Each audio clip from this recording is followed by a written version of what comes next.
Hey everyone, I'm Mary Beth McAndrews from Dread Central, and I am here today with Eric Pennycoff, the director of The Leech, and Graham Skipper, who stars in The Leech. Hello everyone, how are you? Hello. Great. Hey, great to be on. Hello. So excited. Are you in the Christmas spirit since we're talking about holiday horror hijinks? I'm not yet. It's very weird that it's December. Yeah, I think I'm still adjusting to the fact that it's just December, but Yes. nothing gets me in the Christmas spirit like some bloodletting, and I've been very excited to see. I can't wait to see Violent Night, which I It's fun. It's am fun. am super stoked about. So that just the fact that it exists and it's out there, and that the Leech is coming up soon, it puts me in the Christmas spirit. So I'm getting Oh there. yeah. Oh, Yeah, so I'm always a few weeks behind on the holidays, I feel like, but Graham and I are doing something that we can't talk about quite yet, but it has me watching some Christmas movies earlier than normal. So I'm particularly in the mood as of late. But yeah, it's definitely feeling like Christmas. hell yeah. Well, obviously, The Leech is a Christmas movie, but it's different than a lot of Christmas horror that people talk about. We're so used to killer Santas, killer snowmen, like kind of on the campier side of Christmas. But this movie is so much different with Christmas as a backdrop rather than maybe a focus. And Eric, I just wanted to hear from you about why you wanted to do kind of a holiday focus themed film and why you kind of took the approach that you did with The Leech. Well, sort of the basic setup of a guy helping someone else off the street and then it all backfiring, came before the idea of it being a Christmas movie, but not much more Mhm. before. And I think once I realized where we were going to shoot it and what time of year it would be, talking to Graham about playing this role, the whole idea that setting it against Christmas came very quickly afterwards. But I was watching a lot of movies from the 90s, like Pacific Heights and Bad Influence, and a lot of those movies that kind of have the traditional the straight guy and the wild guy, and the simple juxtaposition of two people going head to head. So that was kind of the first thing, and then setting it against Christmas time just felt like ripe for the setup once a kind of a family theme came into play. Hell yeah. And then I'd love to hear more about how you developed your characters because obviously we have Graham's character and Jeremy Gardner's character, and they are just so opposite, or it seems that way at first. And then we see them maybe become more similar than we expect. So, what was it like writing those two characters, especially, and having them kind of be foils to one another, and then having that obviously change as the script progresses? Well, Father David came kind of naturally only because I was raised Catholic. I went to Catholic grade school, high school, and even Okay. the college that I went to was a Catholic college, even though the arts program I was in was very disconnected from the Catholic background. I'm Oh, not a okay. practicing Catholic. I'm not religious by any means, but when I'm thinking about what I know instinctually, Catholicism is there at the forefront as much as anything is, for better or for Same. worse. It's my first movie was about metalheads, which was much more something I was connected with, but this film, it's about a priest, and I probably know that as well as I know anything. And also the fact that Graham looked strikingly similar to a particular priest who would have been about his age that I had in high school, especially with the beard, which Graham, I have to call him out a little bit. He was considering not having a beard at first, but I was insistent on the beard because of the resemblance. He Um, would not let me shave. I tried to shave. He would not let me. and then, Terry's character, Terry and Lexi, kind of coming from the same cloth. I mean, I grew up in the Midwest. Okay. Not to cut anyone as plain and dry as being a hillbilly, but certainly those types of characters that are, I think someone said they're the types of characters that are doing shots on a random Tuesday night at your local dive bar. I can't remember where I read that exactly, but that kind of summed it up perfectly. And I think a lot of their backstory came from maybe some of my interest with like the early era of reality TV show, like even Jerry Springer, like almost like picturing this, like if everyone Okay. made it out of this movie in one piece, maybe it would be an episode of the Jerry Springer show that was too hot for TV. So I think I was coming at it, with genre interests. I was coming at it certainly with like, wanting to make something that was honestly just fun and funny. And, this movie goes dark places and it certainly gets uncomfortable. I'm aware of that. But I think really my goal was to make something that was just fun and fast and kind of continued to escalate itself. And, knowing that it's going into the genre world, particularly horror fans, it's fun to see crazy things happen on Christmas. Yeah. I agree with that. And then Graham, what was it like playing Father David and playing a Catholic priest who's going through quite a bit? He's going through a lot. Yeah. Well, sort of similar to Eric. I mean, I also grew up going to church. There Are we a group of Christian slash Catholic upbringing people? it was sort I of think we are. recovering Christians. Yes. Yes. Yeah. I grew up. I mean, church was very important to me growing up. I mean, I was Okay. president of my church youth choir. Oh. I was a big church is a big thing for me. And then I went to Fordham University, which is a Jesuit college, and some of my most beloved professors were priests. And Fordham being notable for being where they shot that opening sequence from The Exorcist, by the way. So some good horror DNA there. Yeah, so like I'm like Eric, I'm not religious anymore, but it is really baked into me, all of that sort of history and like knowledge and everything that I kind of soaked in over all those years.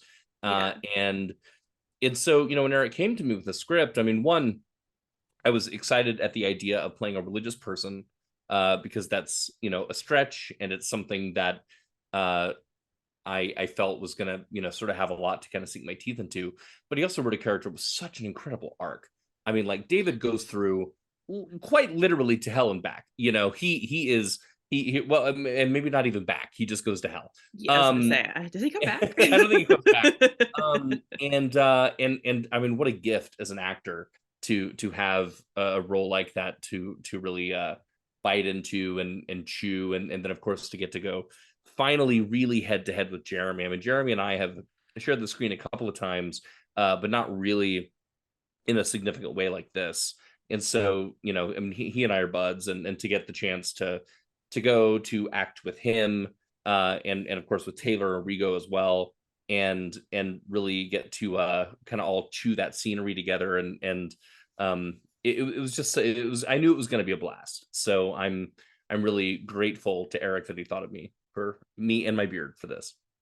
And then what was that like going head to head with Jeremy Gardner? I mean, like, he is always chewing scenery, and you guys really have this, the whole cast has such an incredible chemistry, even though you're basically at each other's throats the whole time. So what was that like to build that? I mean, you already knew each other, and so building that chemistry and kind of just working together to create these ridiculous yet really powerful performances.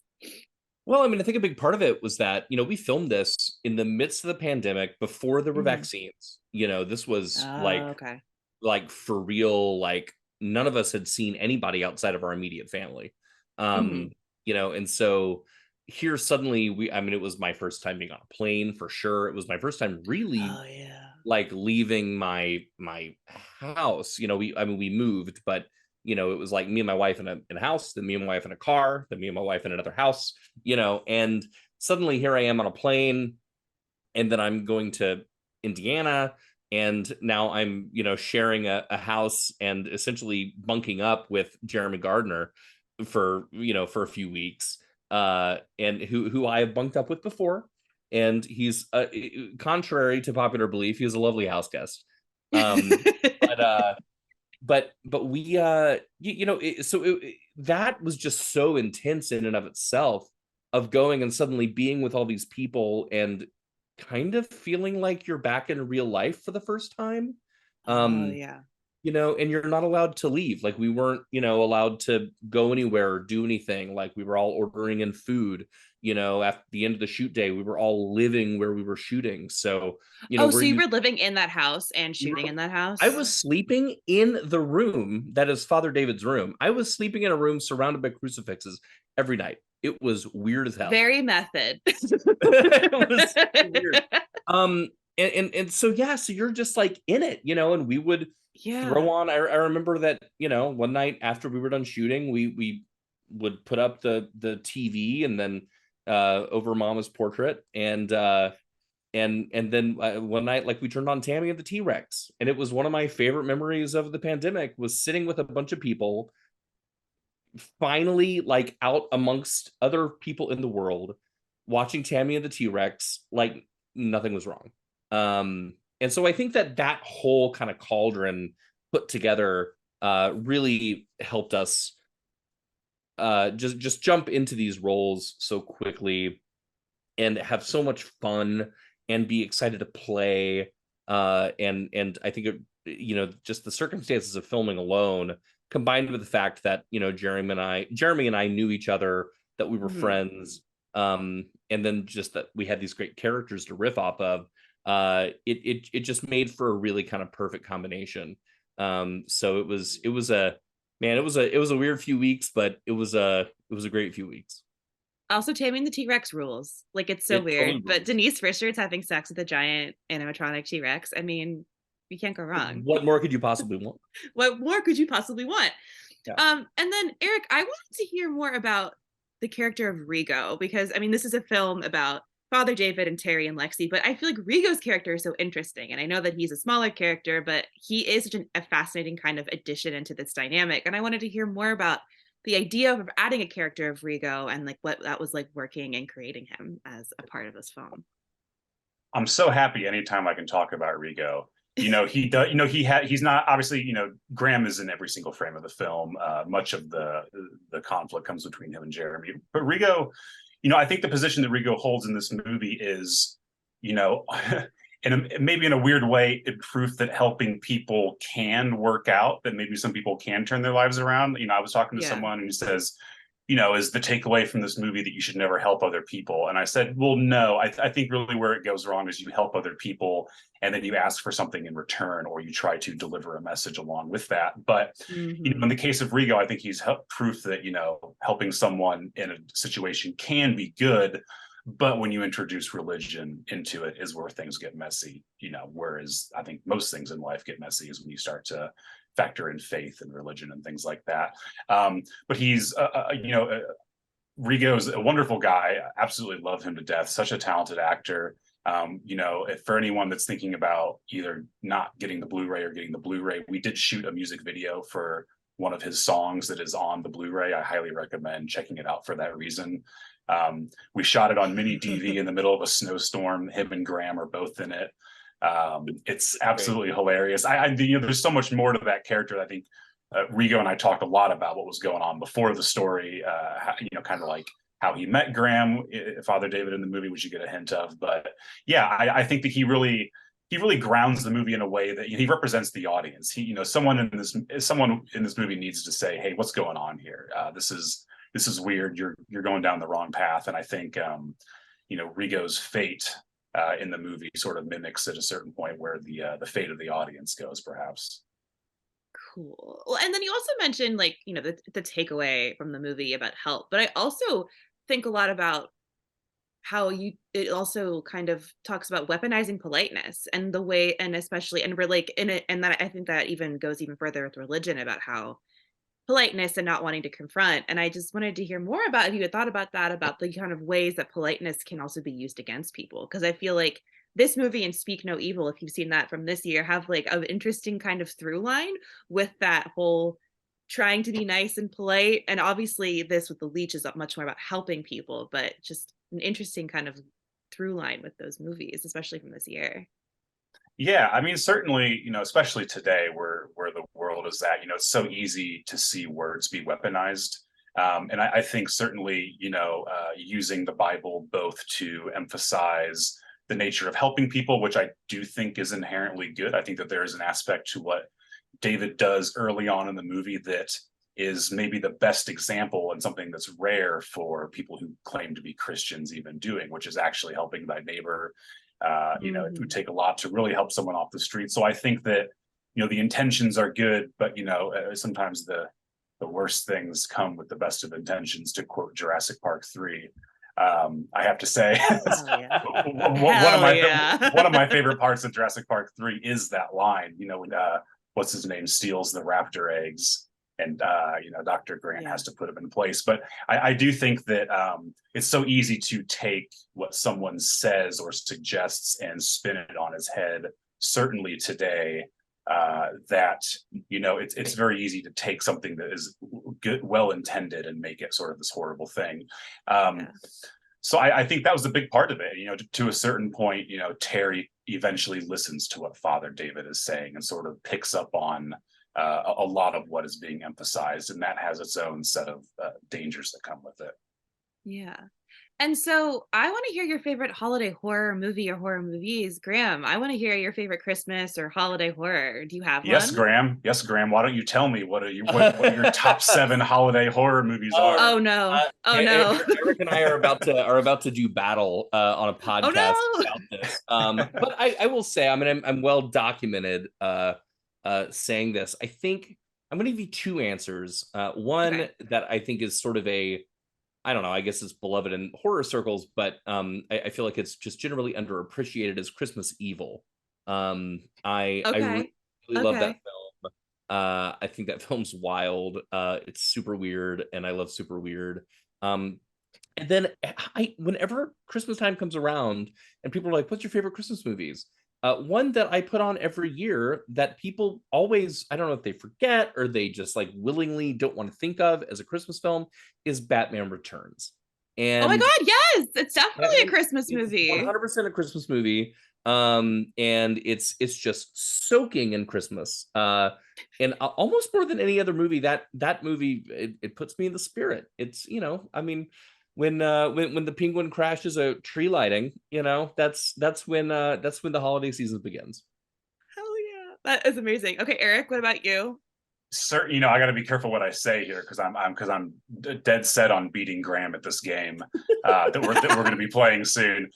So yeah, certainly Batman Returns. I was actually just talking to someone about that recently. I mean, I think it's the original Black Christmas is just kind of like in some ways. It's a movie that is, it almost transcends being a great Christmas horror movie. It's one of the best horror movies. It's one of my favorite movies. I mean, if I really come up with, sort of just a list of my favorite films, it's, sort of highlighting the genre and everything that I love about movies. It's what goes into the original Black Christmas. It should be on the Sight and Sound top 100 most influential movies. Yes, Obviously, that's in my head, but I yes. want Black Christmas on that list. Not ironically, I think it is one of the best horror movies ever. But this is not about Black Christmas. No, I no, just love that movie so much. it really is the pinnacle. I mean, it did so much so early, and I really think Bob Clark and his band of weirdos that were making movies then are really some of the unsung heroes of early '70s cinema. And Yes, he certainly went on to have a very storied, strange career. But yeah, I'm just gonna say I'm gonna say what Graham said. I feel like there's something under the surface here, but we'll save that for another discussion. TBD, but a list might be coming soon. Very exciting. Well, Eric and Graham, thank you so much for taking the time with me today to talk about The Leech and holiday horror. This has been awesome. Thank you. Thank you so much. This is awesome. Thanks.